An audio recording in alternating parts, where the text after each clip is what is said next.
नमस्कार दोस्तों, हमारे YouTube channel सर्वल classes for Uttarakhand में आप सभी का हार्दिक स्वागत है। दोस्तों, यह हमारी कर्तव्य सीरीज है और इस सीरीज में हम रोजाना 30 महत्वपूर्ण प्रश्नों पर चर्चा करते हैं।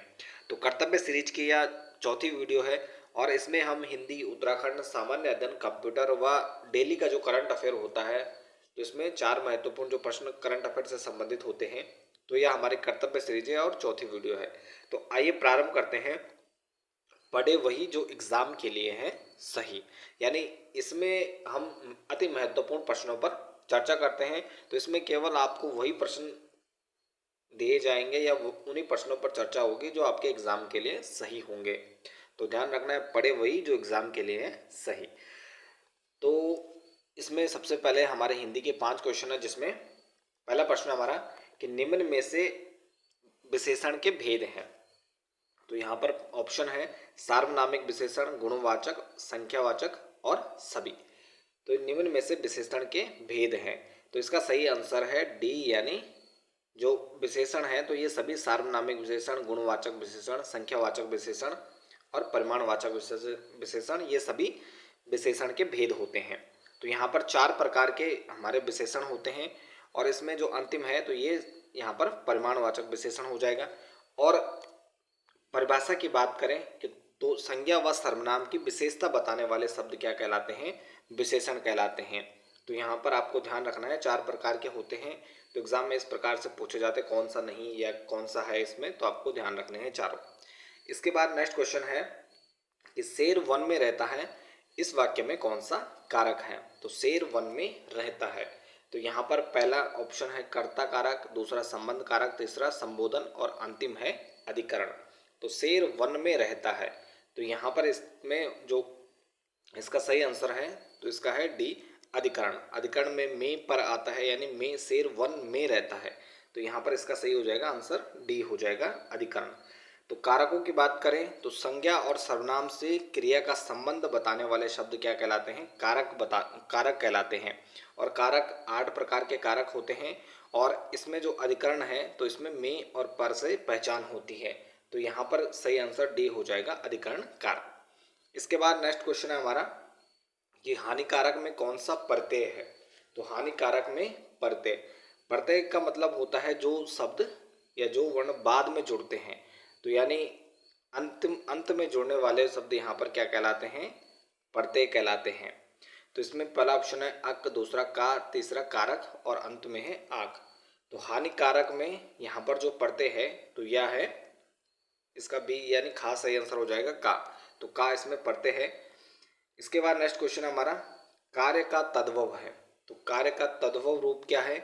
कर, काज, कर्म और कार। तो यहाँ पर तद्भव का मतलब होता है, दो आपने शब्द सुने होंगे, तत्सम और तद्भव।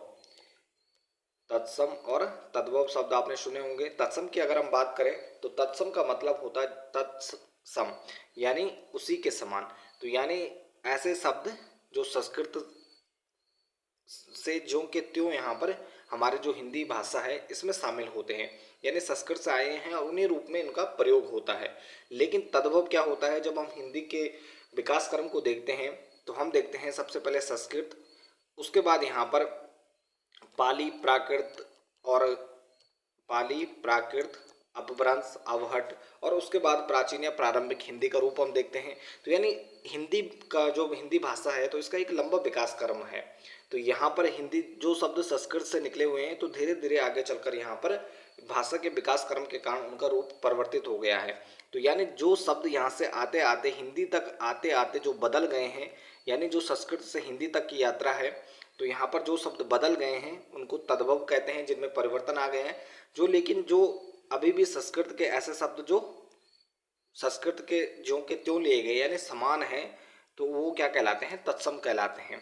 तो यहाँ पर क्या पूछा है? तद्भव पूछा है, तो इसका सही आंसर हो जाएगा खा, यानी काज। तो कार्य का यहाँ पर जो तद्भव शब्द है तो वह काज होता है। इसके बाद नेक्स्ट क्वेश्चन है कि मुझसे खाया नहीं जाता, तो इस वाक्य की पहचान कीजिए, इसमें कौन सा वाच्य है? पहला ऑप्शन है कर्मवाच्य, दूसरा है भाववाच्य, तीसरा है कर्तवाच्य और अंतिम है यहाँ पर कोई नहीं। तो इसका सही आंसर है सी यानी कृतवाच्य। तो मुझसे खाया नहीं जाता है, तो इस वाक्य में यहाँ पर वाच्य है सी, कृतवाच्य। तो वाच्य की अगर हम बात करें तो वाच्य क्रिया का वह रूप है जिसमें वाक्य में कर्ता, कर्म या भाव में किसकी प्रधानता है इसका पता चलता है। तो यानी किसी की जो प्रधानता है, किस वाच्य की प्रधानता है, तो यह बताता है कि इसमें जो सब वाक्य है तो उसमें क्रिया के किस रूप की प्रधानता है। तो वाच्य के प्रकारों की अगर हम बात करें तो 3 प्रकार के वाच्य होते हैं, जिसमें कृतवाच्य, कर्मवाच्य और भाववाच्य होते हैं। कृतवाच्य की बात करें तो कर्ता की प्रधानता होती है, कर्मवाच्य की बात करें तो इसमें कर्म की प्रधानता होती है, और भाववाच्य की बात करें तो ऐसे वाक्य जिनमें भाव की प्रधानता हो वहां पर भाववाच्य होता है। इसके बाद नेक्स्ट क्वेश्चन हमारा कि उत्तराखंड के वृहत हिमालय से संबंधित तथ्य सही नहीं है। तो वृहत हिमालय, उत्तराखंड का हम भौगोलिक विभाजन देखते हैं तो यहाँ पर ट्रांस हिमालय के बाद दूसरा सबसे महत्वपूर्ण जो हिमालयी क्षेत्र आता है वह आता है वृहत हिमालय या महान हिमालय भी इसको कहा जाता है। तो ऑप्शन है ऊंचाई 4500 से 7817, तो ये बिल्कुल सही है। दूसरा मूल निवासी राजी, इसके बाद केंद्रीय भ्रंश रेखा द्वारा विभाजन, और अंतिम है फूलों की घाटी। तो यहाँ पर ऊंचाई की अगर हम बात करें 4500 से 7817, यानी नंदा देवी जो यहाँ पर सबसे ऊंची चोटी है उत्तराखंड की, और तो इसकी ऊंचाई 4500 से 7817 तक मानी जाती है, बिल्कुल सही है।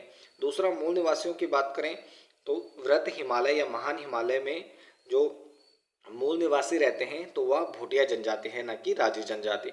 और राजी जनजाति की बात करें तो राज्य की सबसे छोटी जनजाति है जो कि पिथौरागढ़ के क्षेत्र में निवास करती है। इसके बाद सी ऑप्शन हमारा केंद्रीय भ्रंश रेखा द्वारा विभाजन। तो यहाँ पर जो हमारा वृहत हिमालय है और मध्य हिमालय या लघु हिमालय भी जिसे कहा जाता है, तो केंद्रीय भ्रंश रेखा द्वारा विभाजित होता है। यानी दोनों के बीच में जो रेखा है या भ्रंश है तो यह क्या कहलाता है, केंद्रीय भ्रंश रेखा कहलाता है। तो यह भी सही है, वृहत और मध्य या लघु हिमालय के बीच। इसके अलावा जो चमोली में फूलों की घाटी स्थित है, तो फूलों की घाटी यहाँ पर चमोली जनपद में स्थित है और जो कि महान हिमालय का ही भाग है। तो इसका सही आंसर हो जाएगा हमारा बी, यानी जो राजी जनजाति है तो यह हिमालय की मूल निवासी, वृहत हिमालय की मूल निवासी नहीं है, बल्कि यह क्या है, मूल निवासी यहाँ पर भोटिया जनजाति है वृहत हिमालय की। इसके बाद नेक्स्ट क्वेश्चन है कि पौड़ी जनपद की सीमा गढ़वाल के किस जिले के साथ नहीं लगती है। तो यहाँ पर पहला ऑप्शन रुद्रप्रयाग, दूसरा उत्तरकाशी, तीसरा टिहरी और देहरादून। तो पौड़ी जनपद की बात करें तो यहाँ पर गढ़वाल मंडल का एक प्रमुख जनपद है, और गढ़वाल मंडल का जो मुख्यालय है वह भी पौड़ी जनपद में स्थित है। तो पौड़ी जनपद राज्य का एकमात्र ऐसा जिला है जिसकी सीमाएं अन्य 7 जिलों से लगती हैं। तो यहाँ पर पौड़ी जिले की अगर हम बात करें तो 2 कुमाऊं के जिले जिसमें अल्मोड़ा और नैनीताल, और उसके अलावा गढ़वाल के जो बाकी हमारे 5 जिले हैं तो 5 जिलों के साथ यहाँ पर सीमा साझा करता है, जिसमें हमारा टिहरी, देहरादून और रुद्रप्रयाग तीनों जिलों के साथ पौड़ी गढ़वाल जनपद सीमा बनाता है, और जिसमें उत्तरकाशी शामिल नहीं है। तो गढ़वाल मंडल का एकमात्र जिला है उत्तरकाशी जो कि पौड़ी जनपद के साथ सीमा नहीं बनाता है। तो ये आपको ध्यान रखना है। बाकी जो अन्य 5 जिले हैं तो उन सभी के साथ यहाँ पर पौड़ी सीमा साझा करता है। इसके बाद नेक्स्ट क्वेश्चन है कि सुमेलित नहीं है। तो पहला ऑप्शन है अलकनंदा, पिंडर, कर्णप्रयाग, दूसरा अलकनंदा लक्ष्मण गंगा गोविंद घाट, तीसरा अलकनंदा डूडी गंगा पैनखंडा, और अंतिम है अलकनंदा और कल्प गंगा हेलंग घाटी। तो इसका सही आंसर है अलकनंदा और डूडी गंगा पैनखंडा। तो यहाँ पर अलकनंदा और पिंडर की बात करें तो अलकनंदा सतोपन ग्लेशियर से निकली वाली नदी है जो कि यहाँ पर पंचप्रयाग अलकनंदा नदी पर बनते हैं मुख्यतः। तो अलकनंदा और पिंडर का संगम कर्णप्रयाग में होता है, तो बिल्कुल सही है। इसके अलावा अलकनंदा और लक्ष्मण गंगा का संगम गोविंद घाट में होता है, जो कि लक्ष्मण गंगा यहाँ पर सिखों का पवित्र तीर्थ स्थल है हेमकुंड साहिब। तो यहाँ पर हेमकुंड साहिब से जो यहाँ पर झील है तो वहाँ से निकलने वाली नदी है लक्ष्मण गंगा, और यह गोविंद घाट में आकर मिल जाती हैं अलकनंदा से। इसके बाद अलकनंदा और डूडी गंगा है। तो अलकनंदा और डूडी गंगा यहाँ पर डूडी प्रयाग में मिलती है, यहाँ पर जो कि टिहरी जनपद में स्थित है, कीर्तिनगर के पास है। तो यहाँ पर अलकनंदा और डूडी गंगा का संगम होता है, न कि पैनखंडा में। इसके अलावा अलकनंदा और कल्प गंगा का संगम हेलंग घाटी में होता है। तो यानी सी इसका सही हो जाएगा, ये सुमेलित नहीं है। बाकी अलकनंदा नदी पंच प्रयागों में को बनाने वाली नदी है, सतोपंथ ग्लेशियर से निकलने वाली नदी है, जो आगे चलकर यहाँ पर देवप्रयाग में भागीरथी नदी के साथ मिलकर संगम बनाती हैं और उसके बाद देवप्रयाग से आगे यह गंगा के नाम से बहती हैं। तो दोनों नदियां यहाँ पर महत्वपूर्ण नदियां हैं, राज्य की प्रमुख नदियां हैं। और अलकनंदा नदी की अगर हम बात करें तो राज्य की सर्वाधिक जल लाने वाली नदी भी है। तो यानी सर्वाधिक जो जल है यह प्रवाह पथ है तो यह अलकनंदा नदी का है। और राज्य की सबसे लंबी नदी की अगर हम बात करें तो वह काली गंगा है, जिसकी लंबाई 252 किलोमीटर है और इसकी कुल लंबाई 195 किलोमीटर है अलकनंदा की। इसके बाद नेक्स्ट क्वेश्चन हमारा कि सुमेलित नहीं है। तो यहाँ पर पहला ऑप्शन है कॉर्बेट नेशनल पार्क 1936, दूसरा गोविंद नेशनल पार्क 1980, फूलों की घाटी 1982 और अंतिम है राजाजी नेशनल पार्क 1984। तो यहाँ पर कॉर्बेट की बात करें तो कॉर्बेट नेशनल पार्क 1936 में बनाया गया था, बिल्कुल सही है। उसके बाद इसका नाम परिवर्तित किया जाता है, हेली नेशनल पार्क रखा जाता है और 1957 में यहाँ पर आज़ादी के बाद इसका नाम रामगंगा नेशनल पार्क रखा गया है। उसके बाद यहाँ पर गोविंद नेशनल पार्क है जो कि उत्तरकाशी में है। या कॉर्बेट की बात करें हम तो यह पौड़ी और नैनीताल जनपद में है। गोविंद नेशनल पार्क उत्तरकाशी 1980 में बनाया गया, तो बिल्कुल सही है। इसके बाद फूलों की घाटी 1982 में फूलों की घाटी को यहाँ पर नेशनल पार्क घोषित किया गया। और अंतिम ऑप्शन है राजाजी नेशनल पार्क, देहरादून, हरिद्वार और पौड़ी में स्थित है और इसे 1983 में बनाया गया। तो इसका जो डी ऑप्शन है तो ये सुमेलित नहीं है, तो ये सही हो जाएगा। इसके बाद हमारा नेक्स्ट क्वेश्चन है कि भवानी शाह के कार्यकाल में किस वर्ष अठूर वासियों के लिए 12 आना बीसी की भू व्यवस्था की गई। तो भवानी शाह के कार्यकाल की बात करें तो यहाँ पर भवानी शाह का जो टाइम पीरियड है तो इसमें हम देखते हैं कि अठूर विद्रोह होता है और वहाँ के जो यानी जो ग्रामवासी रहते हैं तो वह वहाँ पर बेहतर भू व्यवस्था की मांग करते हैं। तो 12 आना बीसी भू व्यवस्था की जाती है जो कि 1861 में भवानी शाह के द्वारा की जाती है और उसके बाद अठूर के जो लोग हैं या ग्रामवासी हैं वह शांत हो जाते हैं।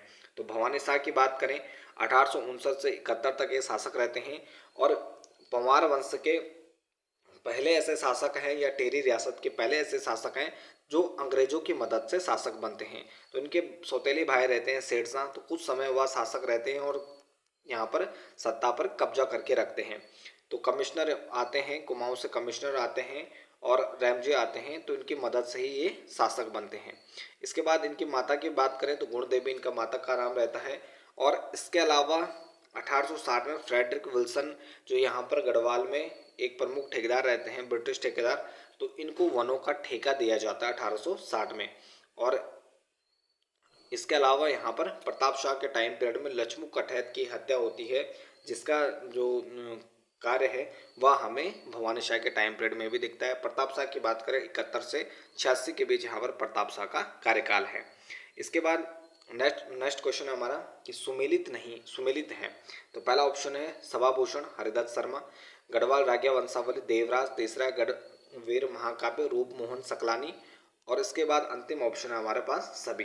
तो यहाँ पर सुमेलित ये सभी फतेहपति या फतेह शाह के कार्यकाल में ये सभी उनके दरबार में निवास करते हैं, दरबार में रहते हैं। और इन जो यहाँ पर सभाभूषण हरदत्त शर्मा, गढ़वाल राज्य वंशावली देवराज और गढ़वीर महाकाव्य रूप मोहन सकलानी की ये पुस्तकें हैं, तो ये बिल्कुल सही सुमेलित है, तो डी इसका सही आंसर हो जाएगा। इसके बाद नेक्स्ट है कि गोरखा कालीन कर सुमेलित नहीं है। तो गोरखा काल गढ़वाल और कुमाऊं में अंधकार का युग भी इसे कहा जाता है संपूर्ण उत्तराखंड में। तो यहाँ पर गोरखा काल की बात करें 1790 से लेकर 1815 तक इनका टाइम पीरियड रहता है। सौन्य फागुन नामक कर उत्सवों पर खर्च कर। तो यहाँ पर विभिन्न प्रकार के टैक्स लगाए जाते हैं जिनमें सौन्य फागुन है उत्सवों पर खर्च कर, तो यह बिल्कुल सही है। टीका पेंट शादी और विवाह के अवसर पर। इसके बाद पुगाड़ी है नजराना और घीकर दुधारू पशुओं पर। तो इसका सी सही नहीं है, पुगाड़ी कर यहाँ पर नजराने के रूप में नहीं दिया जाता था, यह एक प्रकार का भूमिकर होता था। तो यहाँ पर इसका सी सही आंसर हो जाएगा। तो पुगाड़ी एक भूमिकर है। और इसके अलावा गोरखा काल की बात करें तो हम देखते हैं कि उत्तराखंड में गोरखाओं द्वारा यहाँ पर सर्वप्रथम जो आक्रमण है 1790 में होता है, कुमाऊं पर कब्जा किया जाता है। 1791 में गढ़वाल पर आक्रमण होता है, जिसमें 1792 में यहाँ पर संकट के बादल छाते हैं नेपाल पर, यहाँ पर चाइना से आक्रमण का खतरा होता है, तो उसके कारण इनके द्वारा 1792 में श्रीनगर की संधि की जाती है प्रद्युमन शाह के साथ। लेकिन उसके बाद संधि के बावजूद यहाँ पर 1804 में 14 मई 1804 को यहाँ पर गढ़वाल में प्रद्युमन शाह के साथ गोरखाओं का निर्णायक युद्ध होता है और इस युद्ध में प्रद्युमन शाह मारे जाते हैं और संपूर्ण गढ़वाल और कुमाऊं पर गोरखाओं का कब्जा हो जाता है। तो यहाँ पर गढ़वाल पर 1790 से, कुमाऊं पर 1790 में और गढ़वाल में 1804 से, यानी प्रद्युमन शाह की मृत्यु के बाद यहाँ पर गोरखा काल स्थापित होता है या गोरखा शासन स्थापित होता है। तो गोरखा कालीन में यहाँ पर विभिन्न प्रकार के टैक्स गढ़वाल या कुमाऊं के क्षेत्र में लगाए जाते हैं। इसके बाद नेक्स्ट क्वेश्चन है कि उत्तराखंड में सर्वप्रथम अल्मोड़ा व श्रीनगर के बीच डाक सेवा कब प्रारंभ की गई। तो उत्तराखंड में सर्वप्रथम अल्मोड़ा और श्रीनगर में जो डाक सेवा का प्रारंभ होता है, तो इसका सही आंसर है 1815। तो यह ब्रिटिश काल में प्रारंभ होता है और इसमें इस समय कमिश्नर रहते हैं ट्रेल। तो ट्रेल के कार्यकाल में सर्वप्रथम अल्मोड़ा व श्रीनगर के बीच डाक सेवा का प्रारंभ किया जाता है। ट्रेल की बात करें तो 1815 से 1836 तक यहाँ पर इनका कार्यकाल होता है और इसे यहाँ पर न वकील न अपील न दलील का शासनकाल भी कहा जाता है। तो ट्रेल यहाँ पर जो अधिकतर हमें नियम कानून देखने को मिलते हैं तो वह मुख्यतः ट्रेल के काल के बने हुए थे। इसके बाद नेक्स्ट क्वेश्चन है, निम्न में से कौन सा नगर कर्क रेखा से निकटतम दूरी पर अवस्थित है।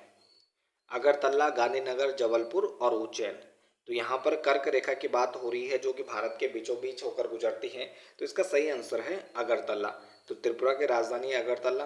तो यहाँ पर कर्क रेखा की बात करें तो कर्क रेखा भारत के बीचों बीच होकर गुजरती है और कर्क रेखा में भारत के 8 राज्य शामिल हैं जहाँ से रेखा गुजरती है, जिसमें गुजरात, राजस्थान, मध्य प्रदेश, झारखंड, छत्तीसगढ़, पश्चिम बंगाल, मिजोरम और त्रिपुरा हैं। तो कुल 8 राज्य हैं जहाँ से ये रेखा गुजरती है और त्रिपुरा की राजधानी है अगरतला। तो अगरतला इसमें सबसे नज़दीक नगर है, तो इसका सही आंसर ए हो जाएगा।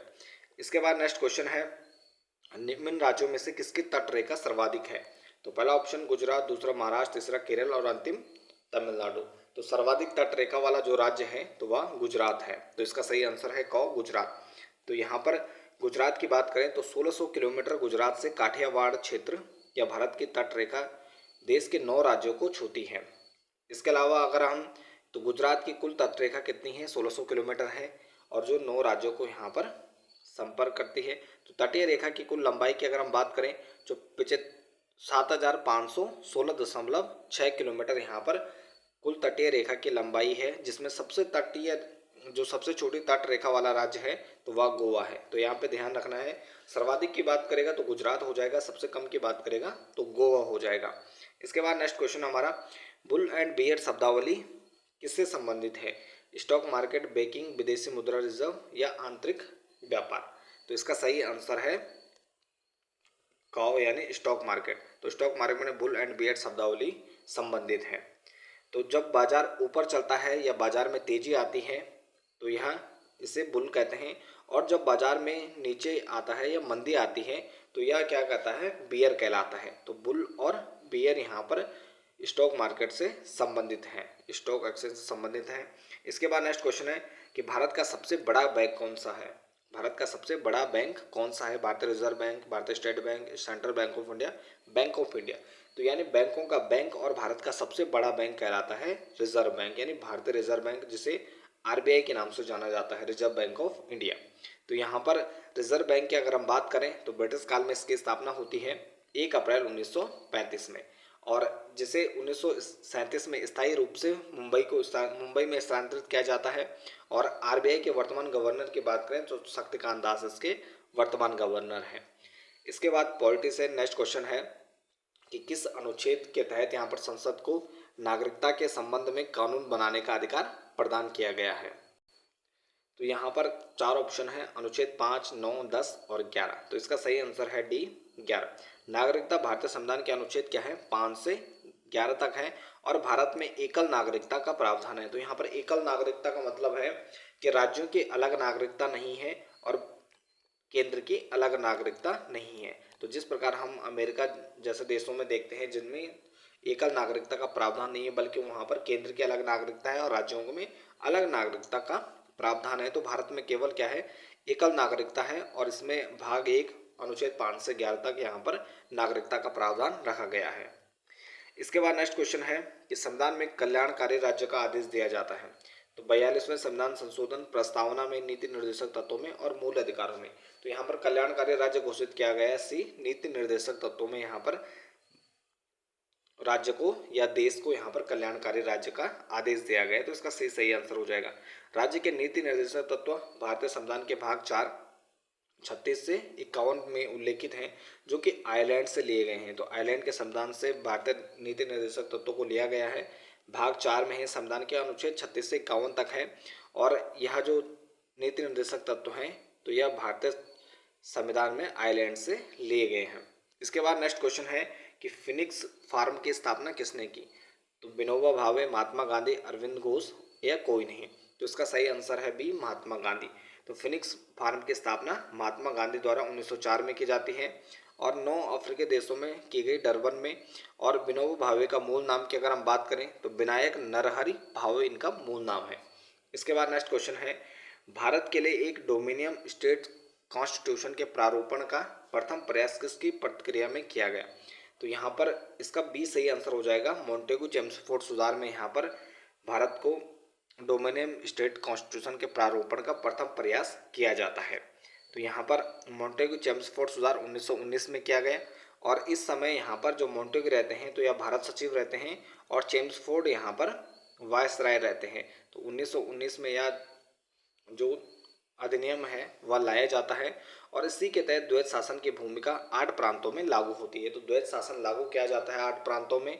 इस अधिनियम ने केंद्रीय विधायकों को 2 सदनीय बनाया और पहली बार इसमें महिलाओं को वोट देने का अधिकार भी दिया गया। तो इस अधिनियम के तहत पहली बार महिलाओं को वोट देने का अधिकार भी दिया जाता है।